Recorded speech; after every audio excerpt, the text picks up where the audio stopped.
Okay, so let me get started.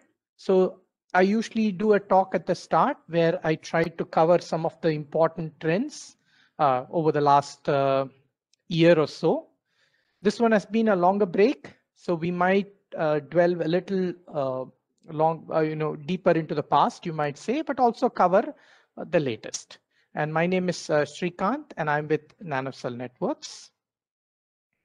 So this will be my rough breakup of topics. For example, Wi-Fi 6E is the hottest news today, which is Wi-Fi in 6 gigahertz.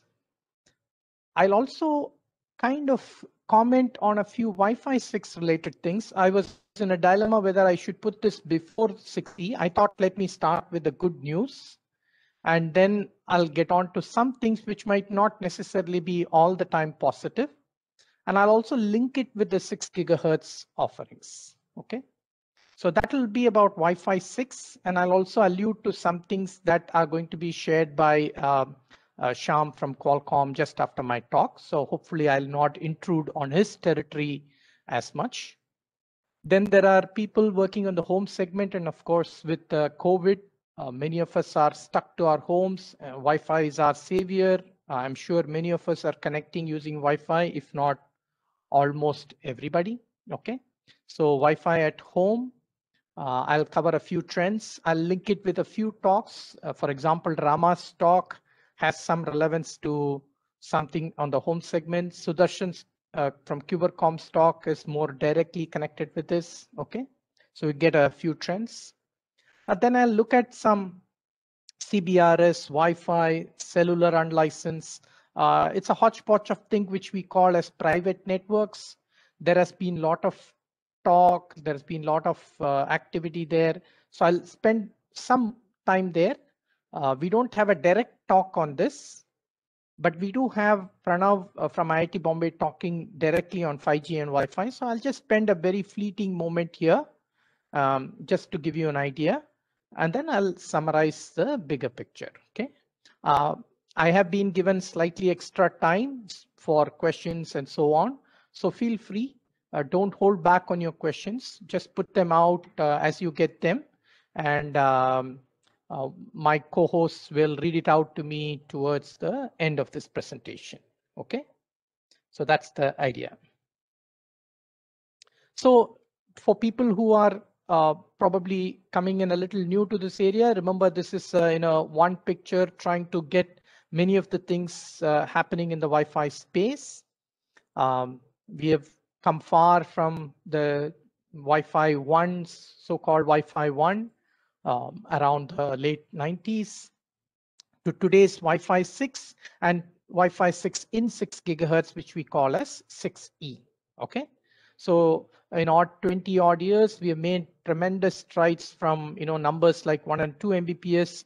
Today we are talking about gigabit per second. Today we are talking voice. We're talking providing low latency services, potentially supporting lots of users.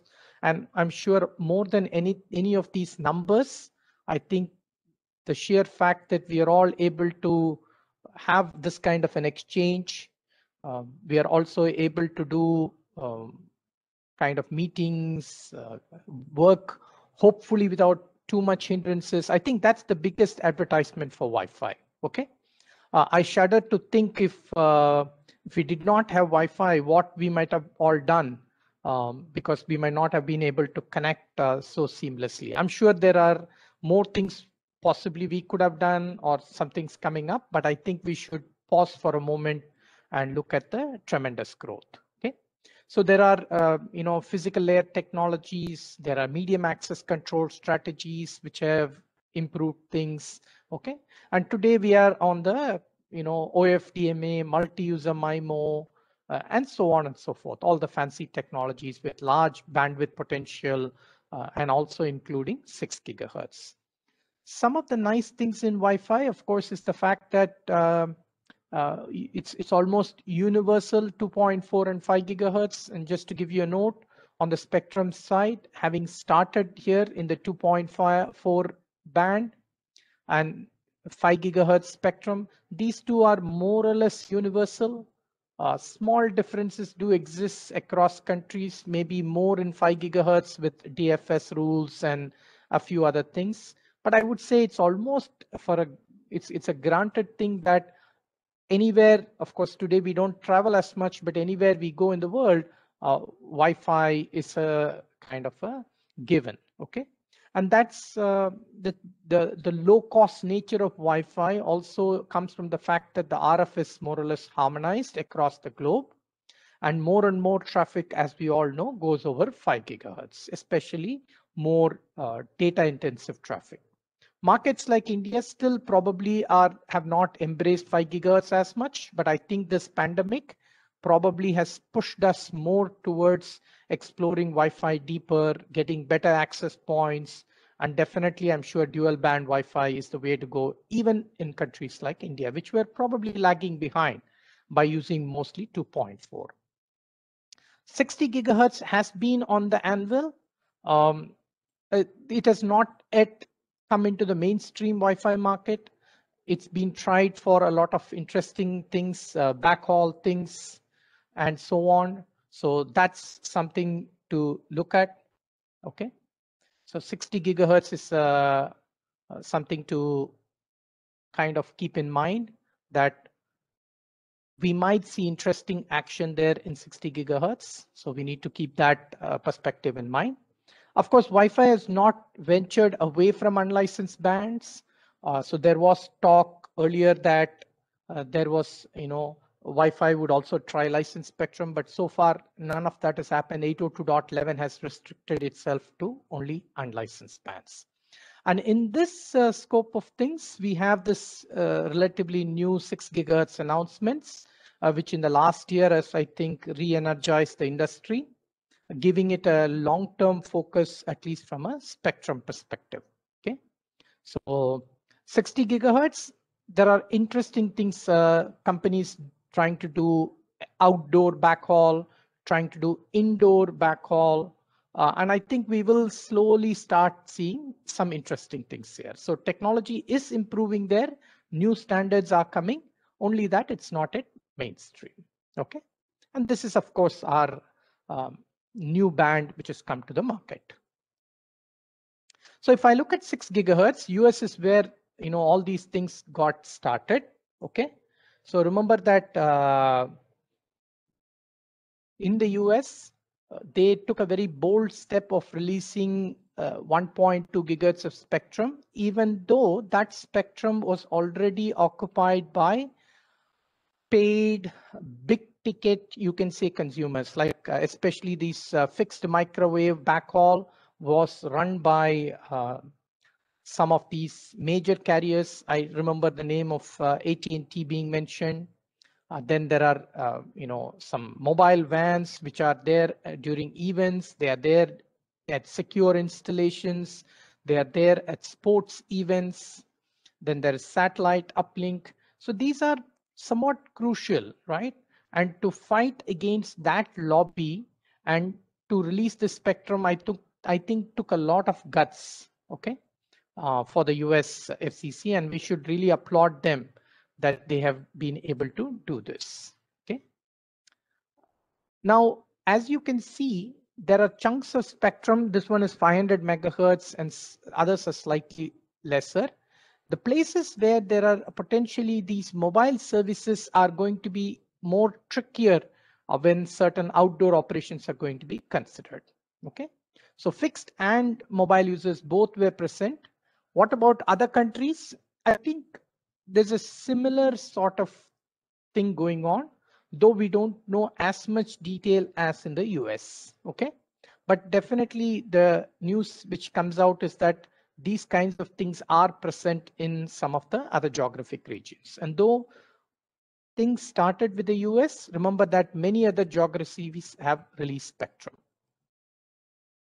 So in the US, of course, they allowed this low power indoor with a PSD limit rather than a total power limit. As I said, Shyam will talk more in detail.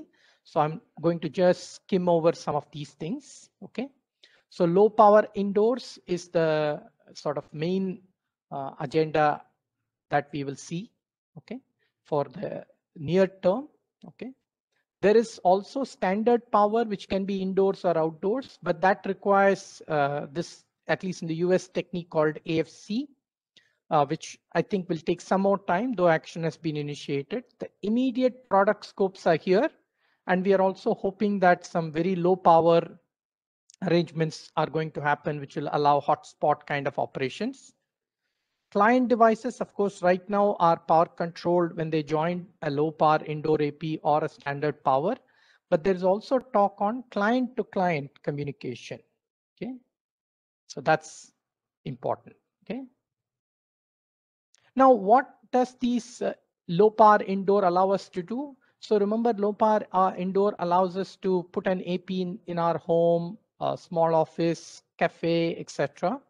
Not only for connecting clients to this particular access point, but also this backhaul between APs, because this is becoming very important as we do our multi-AP deployments through techniques like easy mesh, etc. It's important to be able to use potentially whatever bandwidth is available. And 6 gigahertz, in fact, could be quite important in this setup. Okay. In fact, you will see some data from Shyam later on about some of these things, but 6 gigahertz could become critical because client devices are not going to jump off the shelves immediately. So the first investments might happen here, and then slowly this investment will happen, and then we'll see how things move. Okay.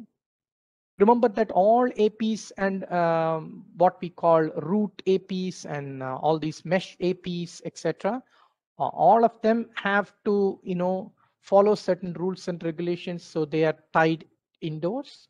Mobile devices typically have to be 6 dB lesser. Okay, so they have a maximum power limit and AP's power limits. Of course, these are PSD based. So when it's PSD based, you will see some interesting encouragement of higher bandwidth. I think the most critical thing of 6 gigahertz is the fact that we get large number of non-overlapping 20s and 40s. But I think the more interesting thing is the 80 and 160, because these are the ones which have not been used as much in dense deployments. And so these are the ones which are getting a big push. We are seeing more chances that 80 megahertz will come in dense deployments and possibly even 160 megahertz. Okay, so that's I think the biggest plus of this, because we've not been able to use these bandwidths, at least in the dense deployments, as much. And as I mentioned, being a PSD limited kind of regulation, so PSD limits are because of a flat PSD limit, the maximum power allowed actually is dependent on the bandwidth. So more encouragement for 160 and 80 megahertz. Whereas if you take our typical 5 gigahertz or even the standard power in 6 gigahertz, things are flat with respect to AARP. So they don't encourage the higher bandwidth because your PSD actually goes down, and which means coverage goes down as you increase bandwidths. So this has been, I think, a very interesting move to encourage more of the 80s and 160. And if you're wondering why 320 is there, it's a future potential bandwidth coming in so-called Wi-Fi 7. Okay. There is implication of these higher bandwidths and consequent higher rates. Of course, what we are immediately moving to is a potentially this tri-band router, 2.4, 5 gig, 6 gig, typical dense deployment bandwidth scenarios given like a crowded enterprise, etc. And there are implications on the backhaul. There are implications on the power supply to this access point. So these are, I think, very important aspects for enterprise vendors, where, backhaul to some network equipment, power supplied, these are all going to come under the gun as we start bringing in another radio, which is going to consume a lot of power depending on the MIMO capability. You see some numbers. These are pure PHY rates, peak PHY rates over the air. But remember, once the peak PHY rates exceed certain values, then let's say roughly 50-60% of that, you might if you want for peak speeds, you might want that backhaul speed. So which means that some of these cases that you're seeing here, you might want to upgrade backhaul to about 1 gigabit per second. Okay, so that's an important trend. Of course, the power consumption of this access point also affects the PoE related trends. Okay. What about outdoor deployment? Outdoor deployments are kind of, as I said, 6 gigahertz immediately might not get outdoors because there is AFC requirements. But in the future, niche, as you know, Wi-Fi, more of a niche outdoor deployment, whether it's point to point to multi-point, outdoor mesh. There will be techniques like AFC. In the US, the AFC technique is much more clear. Other countries might have certain different rules and so on. So being a niche market, of course, there will be some more work to do here before we can see all this off the ground. And if you're wondering, AFC requires typically connection to some kind of database where we might know availability of the channel, the power levels, pointing restrictions, etc.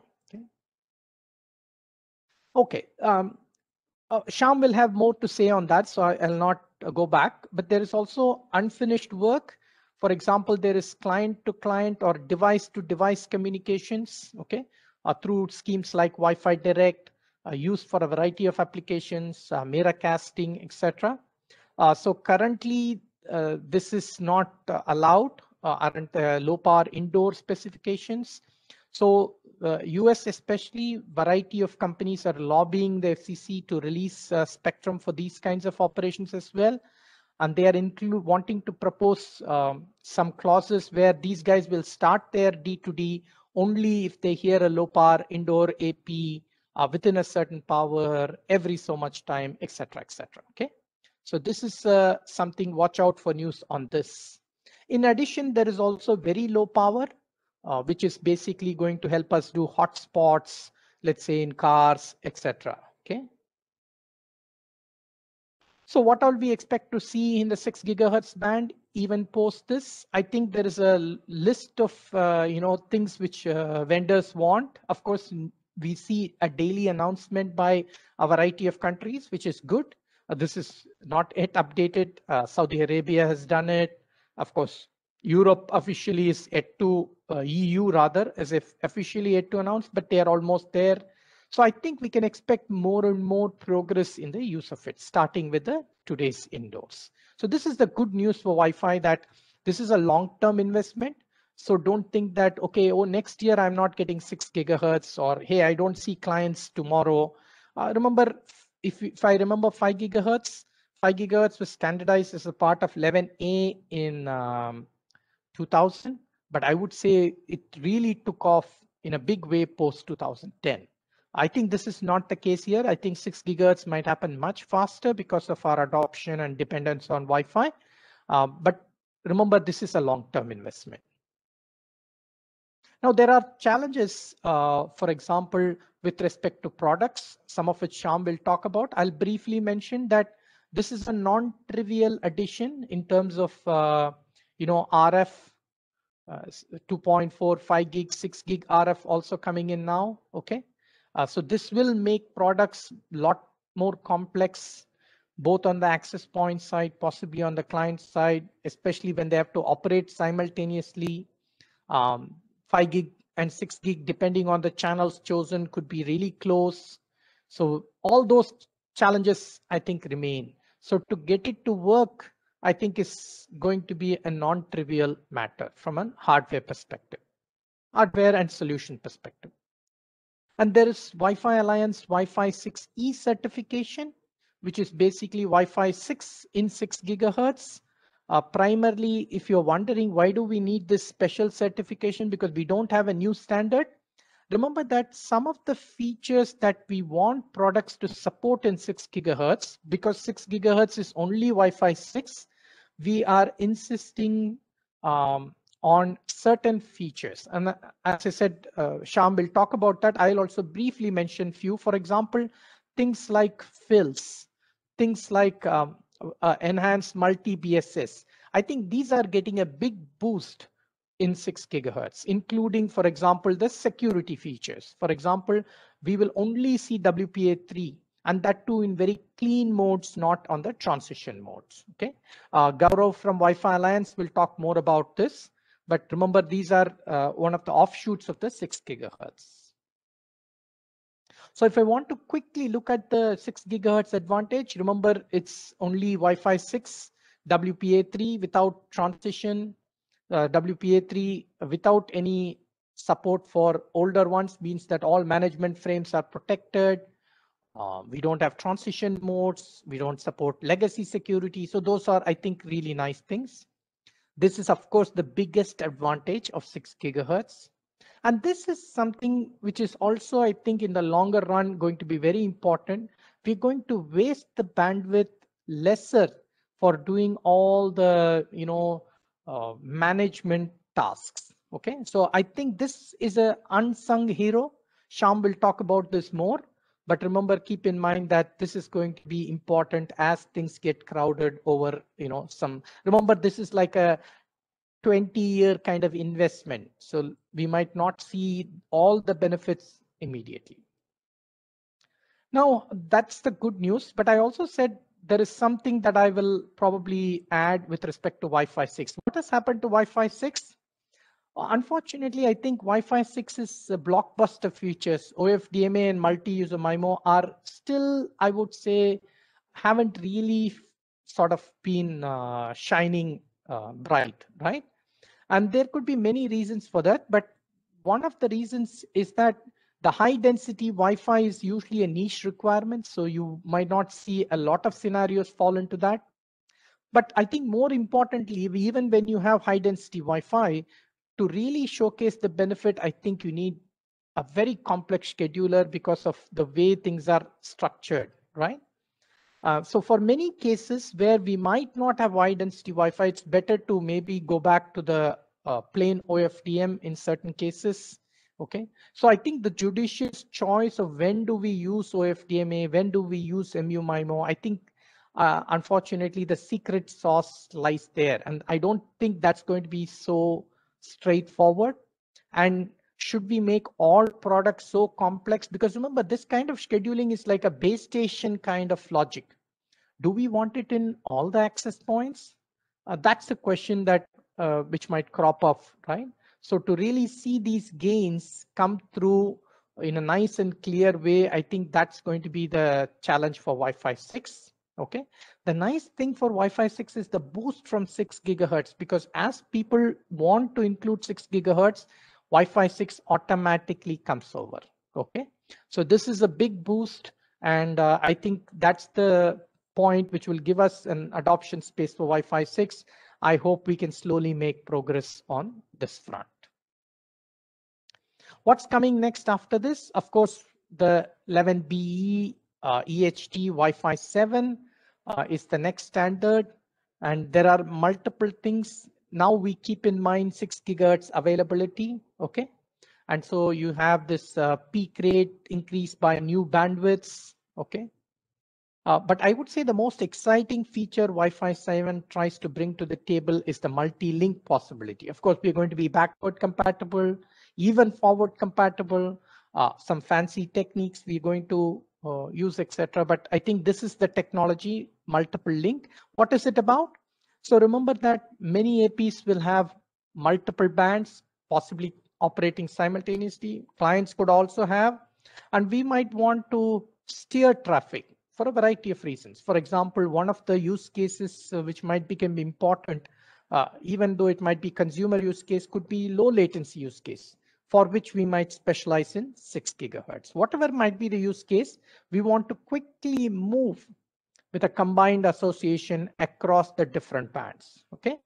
So this might be interesting. And also remember that Wi-Fi is always going to be under the gun for higher numbers. Higher numbers in a single link, there might be some limits, but imagine that not only a link, but we can combine multiple links. And so it becomes a fat pipe so that we can throw good peak rate numbers and so on. Okay. Now, is Wi-Fi 7 relevant for us immediately? As a standard, it might only make its appearance only in 2024 or so. But remember that many of these features are likely to come in some proprietary form over the next few years. So keep a watch out for that, that some of these multi-link especially and some of the 320 megahertz in 6 gig, expect that they are going to come to the market sometime soon. Okay. So what about at home? I might have to speed up a little bit. So at home, remember that there's a lot of action where broadband providers now have boxes with a lot of software which allows us to manage this multi-AP setup. There is also various initiatives like Easy Mesh. Of course, from an user point of view, the ability to control everything using an app here, I think this becomes very important. And more than all the Wi-Fi rates and other things which are important, I think we have a whole slew of flexibility, providing, I would say, more like a complete package of services for the user. Okay. And remember, this is where Wi-Fi Easy Mesh comes in, um, where multi-AP connection across different vendors using a standardized format, not the true mesh. So for those of you who might be wondering, this mesh is not actually 11S true mesh, but more of a 4 address frame format prescribed by Wi-Fi Alliance. Okay, so this is slowly starting to get important in the home segment. Okay. And in this, the exciting new field coming up for the future is this wireless LAN sensing or Wi-Fi sensing, where using the wireless channel physical layer information, right? Uh, Access points, sometimes in collaboration with clients, sometimes not necessarily, but getting the channel information. They are trying to provide all kinds of services. For example, in elderly homes, could be for people care in terms of falls, etc.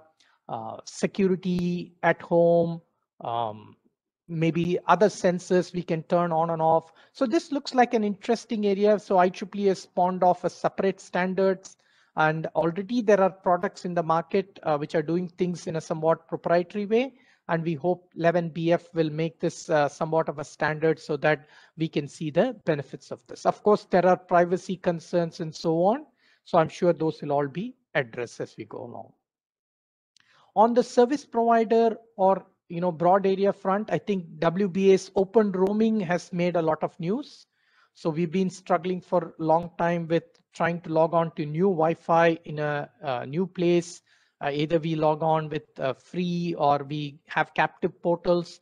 So a secure way of authenticating across this ecosystem using brokers and federations, that's really what the open roaming is bringing about. So it's basically secure, easy, automatic entry into new networks without having to share, emails or captive portals, etc. Okay. So again, I think the true success of this we will see as we go along. Then last few notes, CBRS has successfully launched in the US. Of course, in the US, close to about 150 megahertz. Again, you don't need to pay. There are slightly higher tiers where you can pay, but you don't need to pay. And that's what we are considering because of comparisons with Wi-Fi. And luckily, that band happens to be an LTE 5G band. So wherever we have those devices, we have client-side equipment. So where does it come in? Typically for your enterprise factories, where they'd want something better than Wi-Fi. They want something where they can handle mobility. They want to isolate from Wi-Fi. Let's say, for example, in hospital, their employee network, critical equipment control, etc. The deployments can be married with Wi-Fi with, of course, differences that CBRS access point could cover a larger distance and so on. So this is an interesting trend which can add on. And again, I provided a few notes that I think this is not direct competition, but it probably provides some kind of an opening for people to say, isolate some traffic which might be critical. So whether you will employ CBRS on top of Wi-Fi or you will just have Wi-Fi, I think this might be the question. It's not anymore a replacement for Wi-Fi. Okay. And of course, there is also LTE unlicensed, which is kickstarted using LAA. The difference between CBRS and that is this is very much a carrier-oriented technology, whereas CBRS is more conducive for private networks. Okay. And of course, remember, this does not really require modification on the client side equipment, which supports that band, which is happened to be somewhere close 3.5. LAA, remember, does require special technology because you have to do carrier sensing and all that stuff. Okay. Of course, LAA had very carrier orientation stuff. NR unlicensed does bring a little bit more. It can be standalone as well. So Wi-Fi like access. So this can be more direct comparison to, say, Wi-Fi in unlicensed. And of course, remember that Wi-Fi is not going away. It's just that though we have so many good things for Wi-Fi, there are a few things where Wi-Fi is not doing so well. For example, latency, reliability, infra control, mobility and roaming.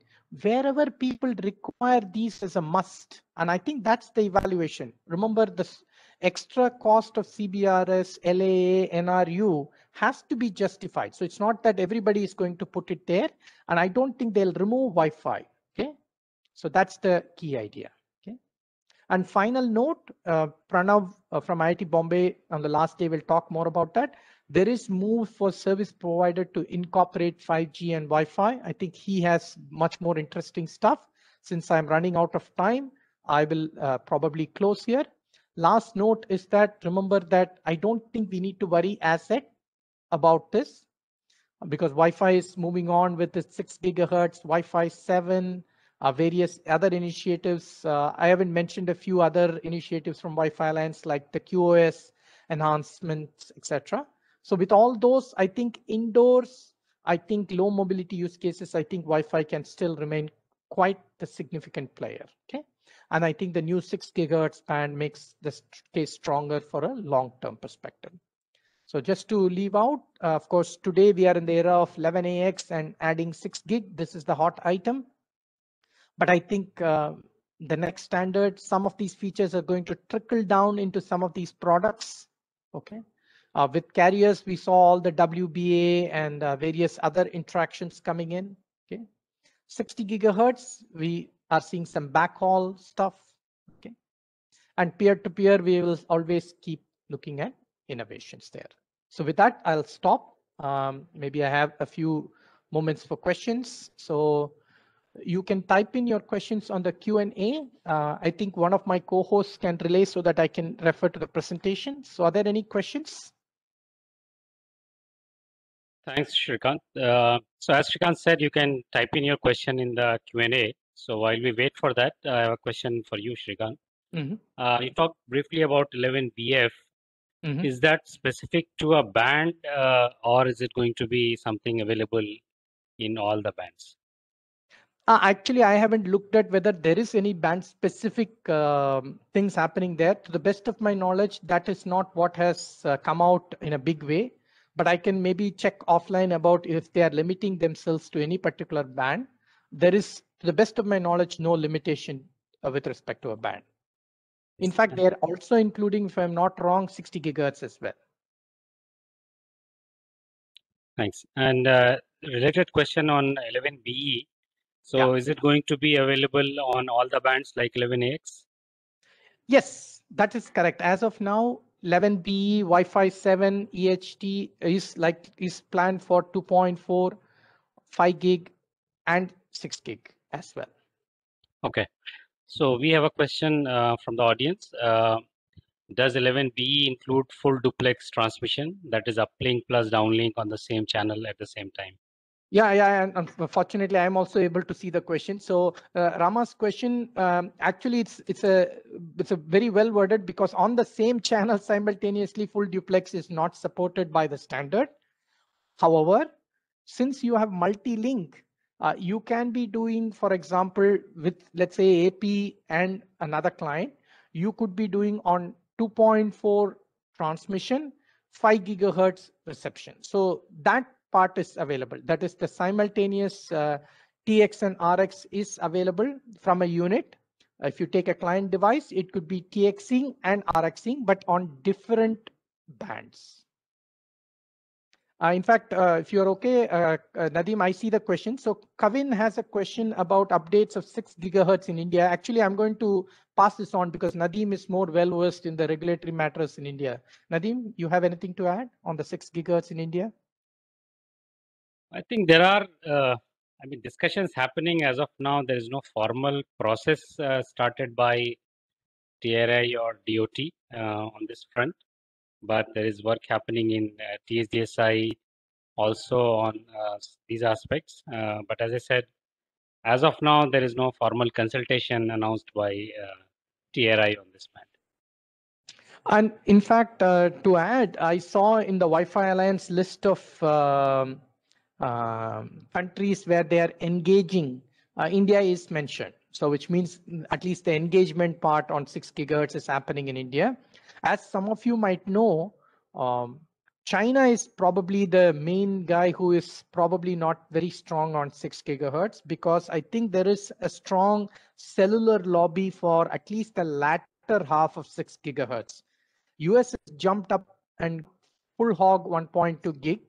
Many countries are doing only the first 500 megahertz because the latter part of the band, the second half of that 6 gigahertz, I think that could go potentially even to cellular license spectrum. And I think China, if I'm not wrong, at least in the news trickling out, the World Radio Conference, I think still due some time, is to kind of come up with some clear guidelines on that. So Gopal has a question. Does any of the Wi-Fi standards include AP and star power control as in 5 gigahertz or as in 5G? So Gopal, is your question about 5G cellular or 5 gigahertz? Because sometimes, unfortunately, Wi-Fi folks refer to 5 gigahertz as 5G. But since I know you come from cellular, maybe you're talking about 5G cellular. So let me answer that, and then maybe you can clarify on the Q&A window. So power control cellular, so clear. So power control is a little bit of a dicey area in Wi-Fi. So I would say that power control is not as strong as in, let's say, the cellular case where the base station can control the mobile's power in a very fine way. This probably helps a lot in radio resource management and so on. Wi-Fi has not had that kind of a focus till recently because in Wi-Fi 6 OFDMA, that is 11AX OFDMA, at least for one mode of transmission called as TB-PPDU, where only trigger-based PPDU, we do have some power control powers given to the access point. Okay, but that is mostly for managing, the resources and so on. Later on, when we go to, for example, 6 gigahertz, regulation requires that the mobiles, at least as of today, in many places, the low power indoor operation requires certain power PSD limits on the AP from regulation perspective. And it requires that the clients joining the AP in 6 gigahertz are 6 dB below. So this is not dynamic power control, but it's the maximum EIRP that you can put out. And also in the C2C, D2D versions also, we will find some power control and the very low power. But these are all not dynamic power control. These are more static maximum power limits. The only close to dynamic power control is in the 6 gigahertz. When you join an AP at that time, you need to know what power it's transmitting, which will be conveyed, and then you reduce your power to 6 dB below that.